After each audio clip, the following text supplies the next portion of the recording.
Hello, everybody. Today we are going to be discussing serial killer Dennis Nilsen and how he evaded capture for several years, killed 15 young men, confessed to everything, and still had a hung jury at the end.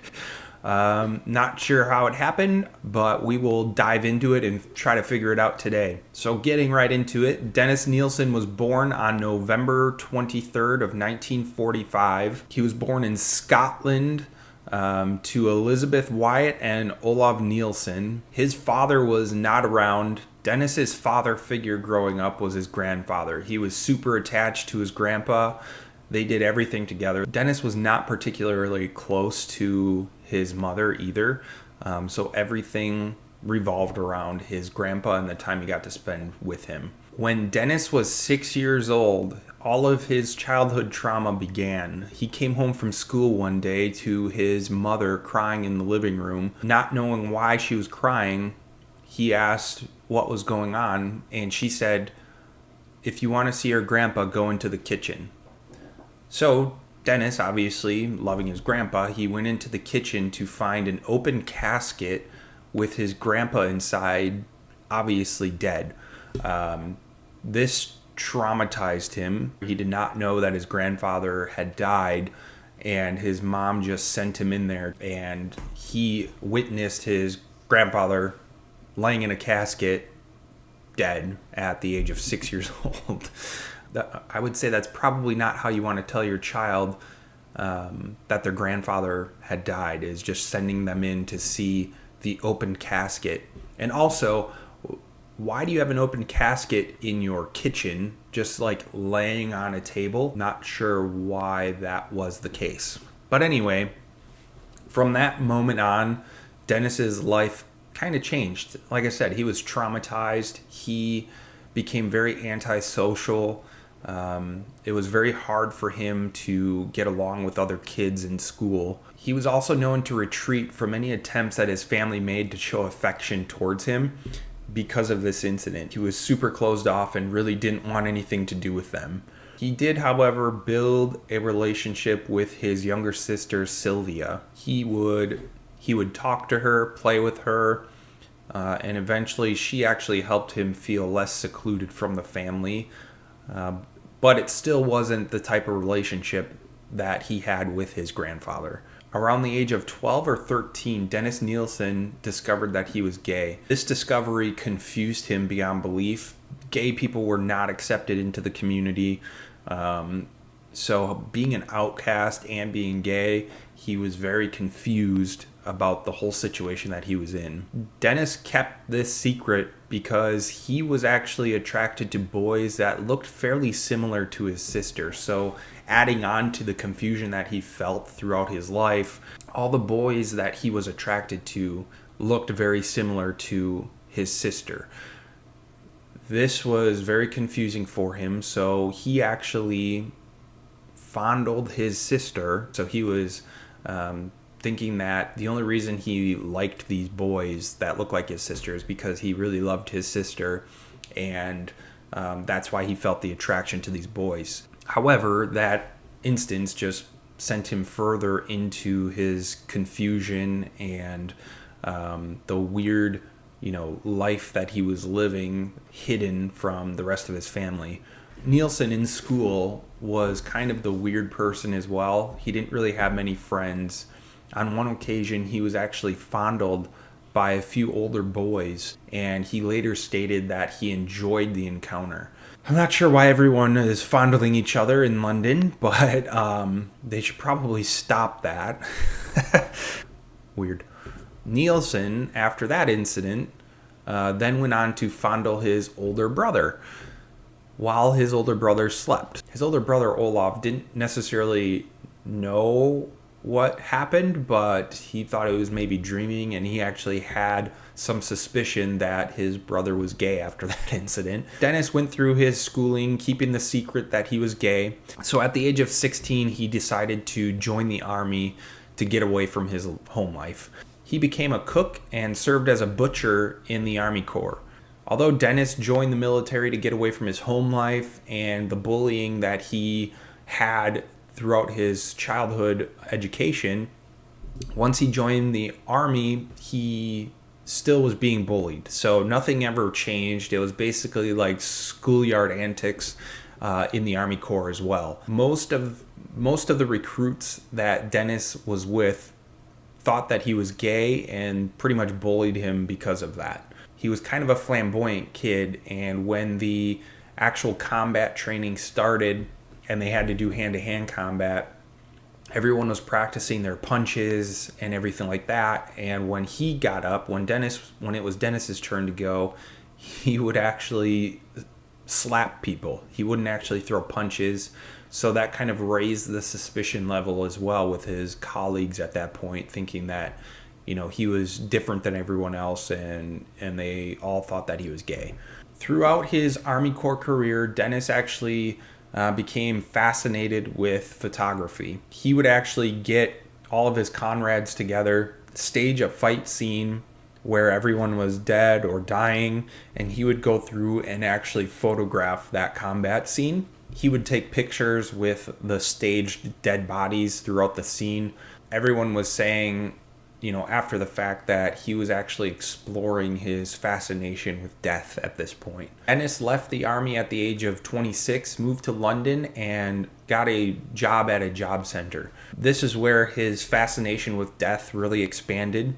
Dennis actually started putting on like makeup to make himself look super pale and dead, and then he would actually take pictures in front of a mirror. Dennis, now being on his own and having his own life, would actually frequent gay nightclubs as well to try to pick up a boyfriend or just a hookup.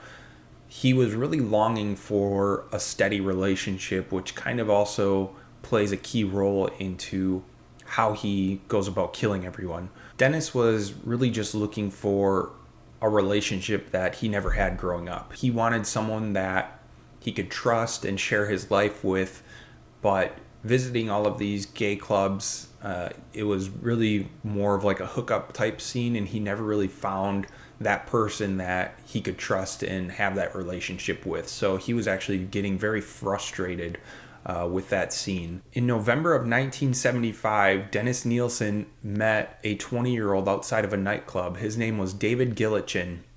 He was being harassed by a couple of people outside of this club, and Dennis actually stepped in to basically protect him and save him from being beat up by a bunch of bullies outside of this club. After the altercation, Dennis invited David up to his flat that he was renting, and David took him up on that offer.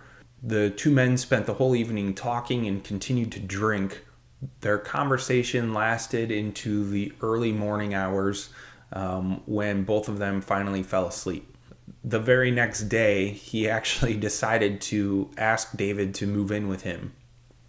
The flat that they were in was much too small for the two people, so they actually decided to find a bigger flat to live in, and they both decided to move in together.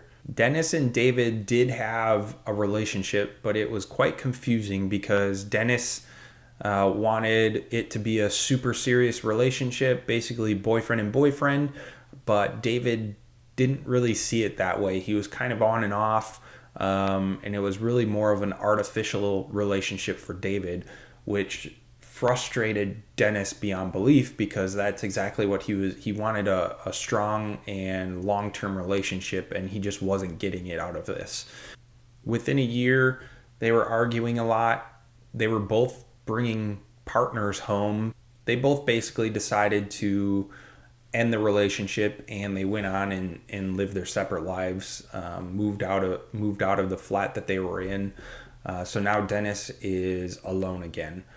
By late 1978, Dennis was living alone and became more and more secluded as the time went on. He wasn't going out to the nightclubs anymore. He wasn't talking to other people. He was essentially just alone and liked being a loner at that point. By late 1978, Dennis Nilsen was living alone. He has now had 3 failed relationships after the David incident. None of his relationships would last more than a couple weeks before something would happen, or Dennis would find out that the person he was with just wasn't serious about being in a relationship. All of these relationships were kind of the start of his downward spiral, which led to his first murder.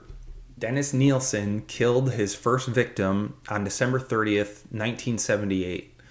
He met a 14-year-old Stephen Holmes at a gay nightclub after Stephen was basically refused for buying alcohol. So he was trying to buy alcohol at the nightclub. The nightclub said, yeah, you're not old enough, turned him down. And that's when Dennis moved in and said, hey, do you want to come back to my flat, my apartment, and we can drink there and grab some food? Stephen Holmes agreed to that. They both went to Dennis's flat. The next morning, Nilsen woke up before Stephen Holmes and decided to lay next to him while he was sleeping and caress his body. After caressing Stephen's body for quite a long time, he actually decided that Stephen wasn't going to be allowed to leave him. While Stephen was still sleeping, Dennis grabbed a necktie, jumped on the bed, straddled Stephen, and began to strangle him with the necktie.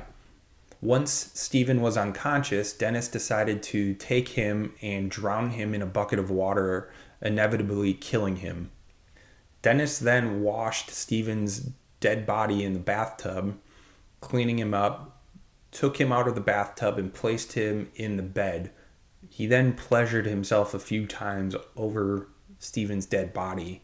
Once he was done doing that, he stuffed Stephen into the floorboards under his flat. Stephen remained under the floorboards for almost 8 months. Yikes. After 8 months of Stephen being in the floorboards, Dennis decided that he would build a bonfire in the back of their complex. They had a little bit of land. They had like a garden and a shed. After Dennison started the bonfire, he took Stephen's body out there to get rid of it. After Dennis disposed of Stephen's body, he was basically alone again. He wasn't able to fight off his loneliness for very long.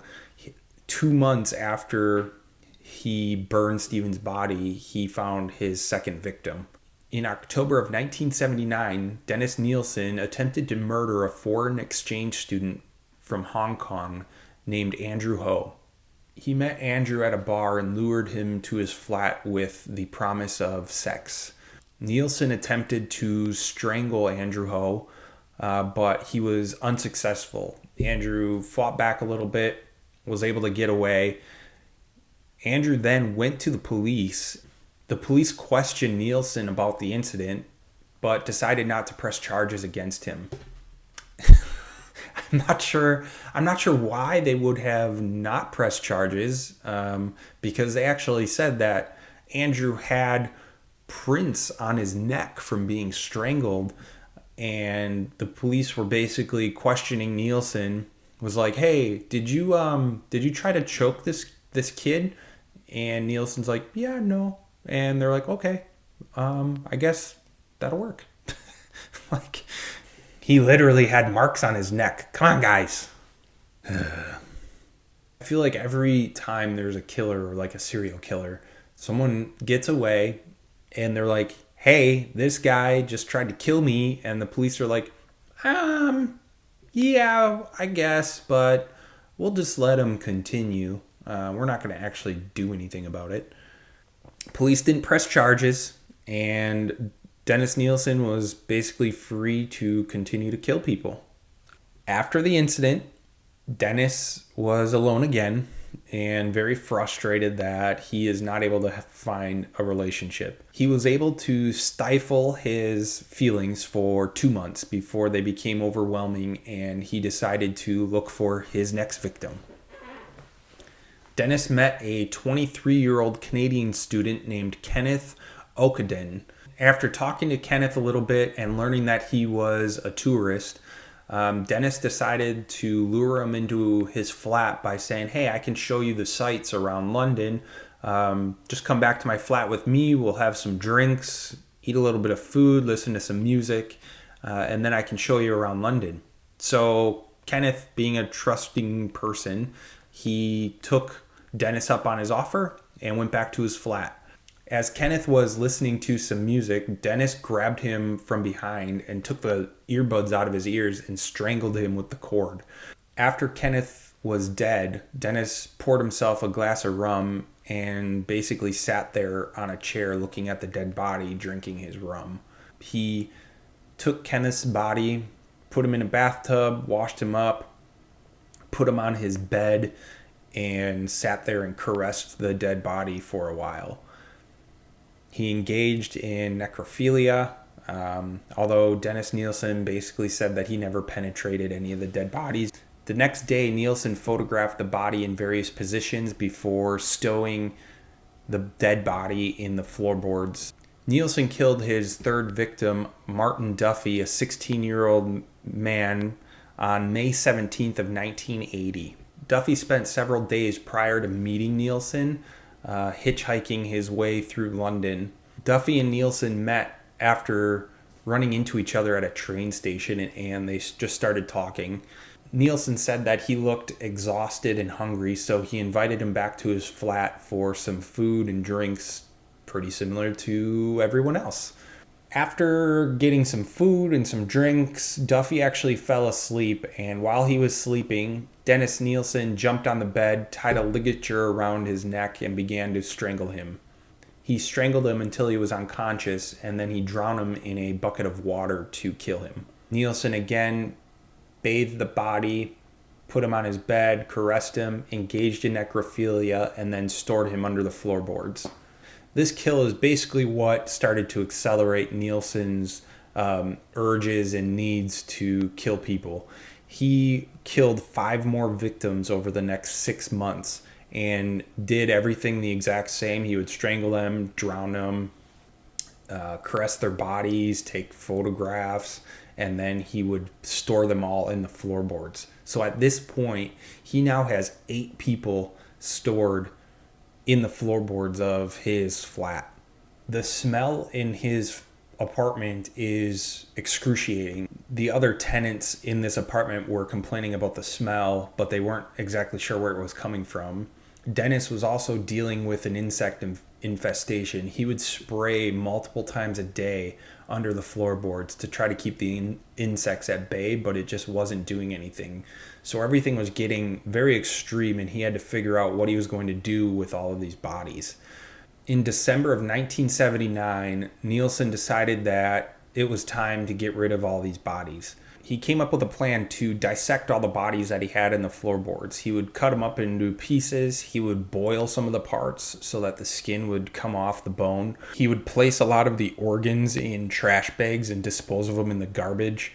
He would bury some of the limbs in the garden and in the shed in the back of the apartment complex. He would then place whatever remains that were left in the communal burn pit in the back of the property, and basically would have these huge bonfires and throw tires on the top of the bonfire to make sure that it stifled the smell of burning flesh. And then once the bodies were actually burned down, he would take a rake and essentially smash up the bones so that no one really knew that there were bones in there. Police would later note that there were several thousand bone fragments in the backyard of that burn pit once they started doing their forensic investigation on Dennis Nilsen. By January of 1981, 1 month after his big bonfire, Nilsen had actually killed 2 more people. These bodies were never identified. No one really knows who they were. Dennis didn't really know who they were either, so these 2 bodies have basically remained unidentified by police and by Dennis. Nilsen's final victim in this apartment was Malcolm Barlow. Nilsen actually discovered Malcolm Barlow outside of his apartment in 1981. Barlow was essentially sitting there slouched over. He looked, injured, unhealthy. So Nilsen actually called an ambulance for Malcolm to get help. The ambulance took him away, treated him. The next day, Malcolm Barlow came back to the apartment to thank Dennis for his help. And Dennis lured him into the flat and did exactly what he did with all of his other victims. They started drinking, eating, having a good time. And Nilsen then strangled him, drowned him, and put him in the floorboards. After Nilsen killed Malcolm Barlow, the owner of the apartment actually came and said, "Hey, I want to renovate a lot of these apartments, so I want you to move out." So Dennis actually accepted a €1,000 payment to move out of the apartment, but he had to get rid of this one last body. So he basically did what he did. He chopped up Malcolm Barlow, had a bonfire, everything was good, but now Nilsen had to go find a different apartment to live in. Nilsen now moved to 23 Cranley Gardens. This was an attic apartment, essentially. He was on the very top floor. This didn't actually have any of the amenities that the other place had, like a communal garden, a shed, a bonfire. So Dennis Nilsen had to figure out ways to continue his murderous tendencies, because that sensation of wanting to murder people still was there. But Dennis didn't really have the means of disposing of the bodies anymore, so he had to figure out a new way to do it. Shortly after Nilsen moved into his new flat, he began his killing spree again. In March of 1982, Nilsen killed a 23-year-old John Howlett. He met John in a pub, lured him into his apartment. Nilsen attempted to seduce Howlett this time. Howlett wasn't really interested in that type of relationship, and Nilsen at that point decided, well, then I'm just going to kill you. So Nilsen did try to strangle Howlett. Howlett actually put up a huge struggle though, and almost got free. Nilsen was able to strangle him unconscious, and then he actually killed him by drowning him in the bathtub. In May of 1982, Nilsen met Carl Stoddard and lured him to his apartment the same way he did everything else. They started drinking. Stoddard fell asleep, and Nilsen decided that he was going to kill him. So he started strangling him. Stoddard, however, woke up and obviously began fighting. Nilsen was actually able to strangle Stoddard unconscious, take him to the bathtub where he was going to drown him. When Nilsen started to drown Stoddard, Stoddard actually woke up. He put up a huge fight, then went limp essentially in the bathtub. Nilsen thought that he had finally killed Stoddard, so he took him out of the bathtub, put him in a chair, laid on the bed, and basically just watched him for a while. However, Nilsen then realized that Stoddard was still breathing very slightly, so he decided to revive him for some reason. So Nilsen started rubbing his chest and trying to do mouth to mouth, and actually resuscitated him for a little bit. But Stoddard was actually in and out of unconsciousness for like the next 2 days. Finally, Stoddard woke up and realized that something had happened. He wasn't exactly sure. He couldn't really remember. The only thing that he could really remember was that he was in a bathtub, and it seemed like Nilsen was trying to strangle him. So he worked up the strength finally, once he was kind of recovered, to ask Nilsen what the heck happened. And Nilsen basically said that Stoddard got caught up in the sleeping bag that he was in, and the sleeping bag was actually choking him. So Nilsen then said that he ran over to help Stoddard and got the sleeping bag off of him, but Stoddard went unconscious. So Nilsen was trying to wake him up in the cold bathtub, and Stoddard kind of went with this. He was very hazy. He didn't know what happened, and all of that made sense to him. So they kind of went their separate ways, and Stoddard left on a train the following day after waking up. So a super weird story. Later, during all of the testimony, Stoddard basically testified against Nilsen, and went through his whole life story about how, this whole incident happened, and it really messed him up mentally. He didn't exactly know what happened, but he thought something was weird. So he started seeing psychiatrists. All of these psychiatrists also told him that he was just making stuff up. It didn't actually happen. Um, he wasn't strangled or anything like that, and he actually started believing them and went with the story that he was kind of crazy. And all of this comes full circle after Nilsen is finally caught. Over the next 6 months after the Stoddard incident, Nilsen killed 2 more victims, but he didn't have any way of disposing of the bodies. So they were basically just sitting in his apartment, rotting, making his apartment smell. Kind of similar to the previous apartment. The other tenants were complaining about smells and things like that. So Nilsen had to figure out a way to get rid of these bodies. He came up with a plan to start chopping the body parts up and boiling them in water to get rid of the skin. He would then flush a lot of the body parts down a toilet to dispose of them. He would also put a bunch of parts in garbage bags like he did previously, and he would toss them out with the trash. But a lot of it was trying to flush it down the toilet and down his sink and things like that. As you might guess, all of these body parts and flesh and bone being flushed down the toilet and down his sink wreaks havoc on their plumbing system. The plumbing system for like the whole apartment got backed up, and the apartment complex had to call a plumber in to figure out what was happening. There were 5 tenants living in this apartment building. One of them called the plumber and said, "Hey, this whole system is clogged up and we need you to come out."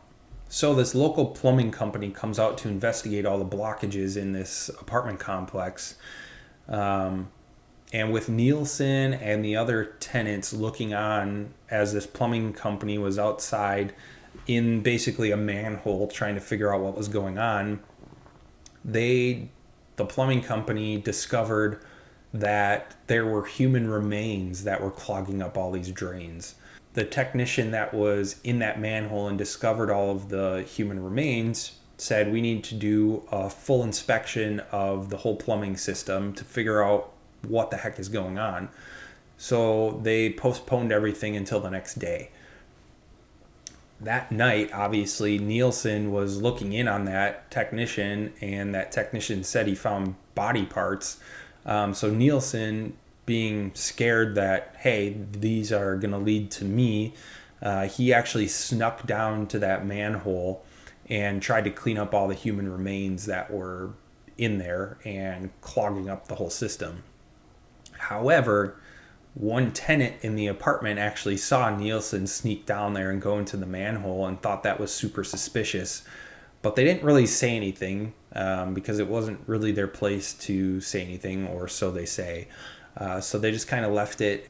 The next morning, this plumbing company continues to do their investigation into the clogged drains, and they find even more human remains down there. So even though Dennis Nilsen snuck down there and tried to clean everything up, there were just so many remains that he couldn't possibly get them all. This led to the plumbing company calling the police, and the police basically doing a huge investigation. There were 2 things that brought Nilsen down, really.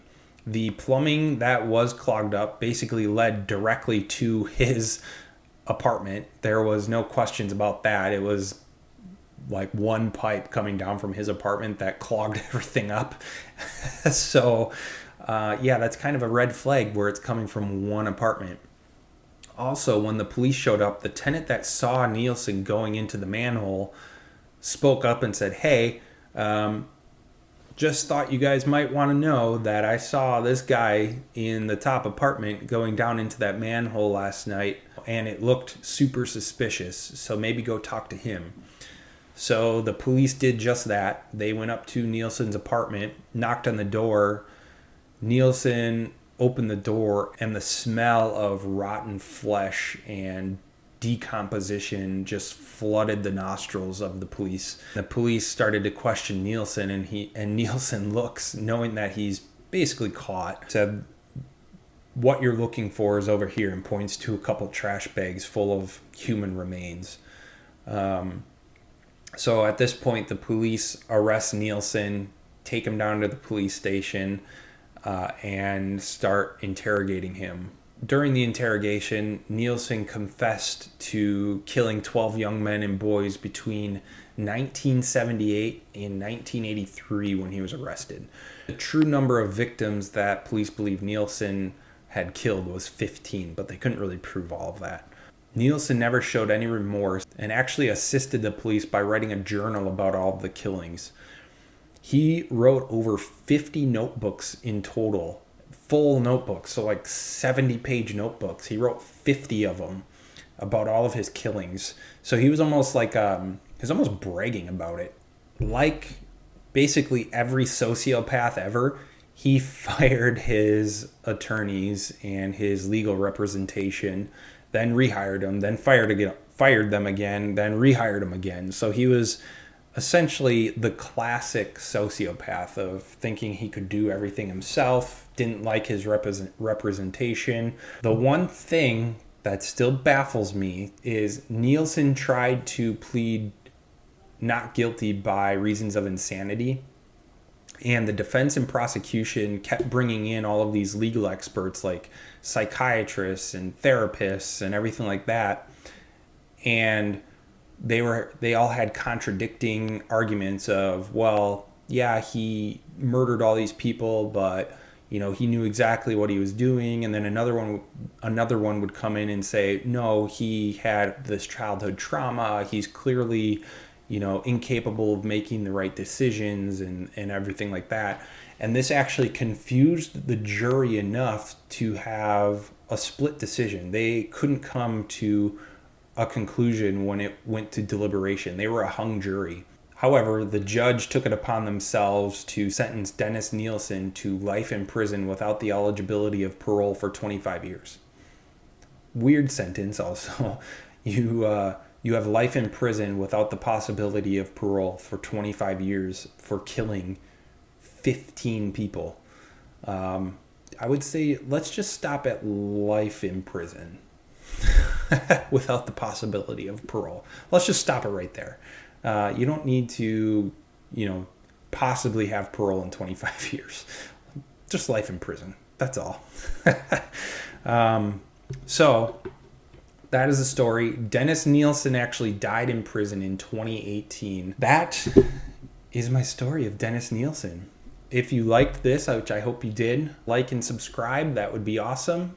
If you have any recommendations for me to do, send me an email at murdermonologue@gmail.com, and I'd be happy to look into them and potentially do a video for you.